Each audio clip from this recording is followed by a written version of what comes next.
1,20,000 کے لگ بھگ بعض مورخین نے صحابہ کرام کی تعداد لکھی ہے.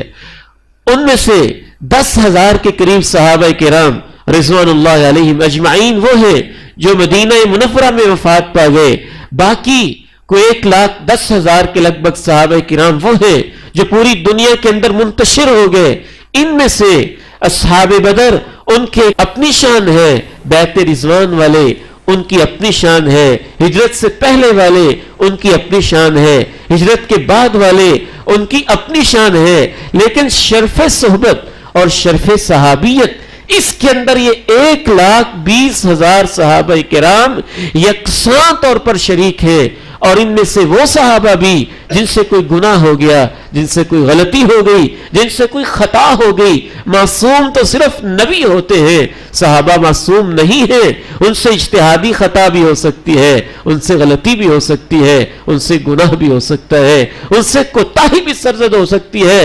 لیکن اس کے باوجود صحابہ کرام وہ ہستیاں ہیں جن کو اللہ رب العزت نے کہہ دیا اعملوا ما شئتم فقد غفرت لکم.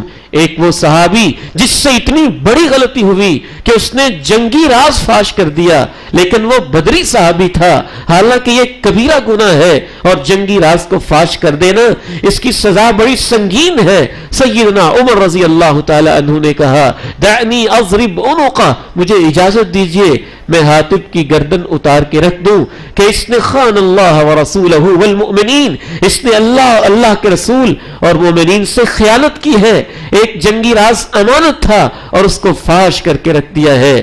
آپ نے کہا عمر تم نہیں جانتے یہ حاطب بدر میں شریک ہونے والا صحابی ہے، اور اللہ نے بدر میں شرکا سب صحابہ کے دلوں کو جھانک کے کہہ دیا ہے اعملوا ما شئتم فقد غفرت لکم، جو چاہو تم کر لو میں نے تمہاری زندگی کے سب گناہوں کو معاف کر دیا ہے.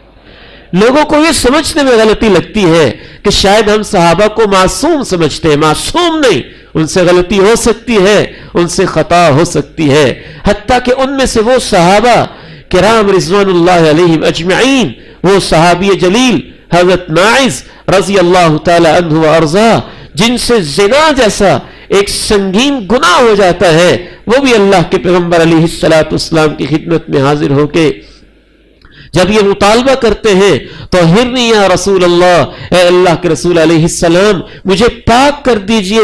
اور ان کے بارے میں بھی جب کوئی تبصرہ کرنے والا ایسے شخص کے بارے میں بھی تبصرہ کرتا ہے تو اللہ کے پیغمبر علیہ السلام ارشاد فرماتے ہیں انہ الان لفی انہار الجنہ ینغمس فیہا، جس طرح اس نے اپنے اوپر حد قائم کروائی اور وہ خون کے اندر نہلا گیا، میں اپنی نبوت کی آنکھوں سے دیکھ رہا ہوں کہ اب وہ اسی طرح جنت کی نہروں کی سیر کر رہا ہے اور وہاں غوطے لگا رہا ہے.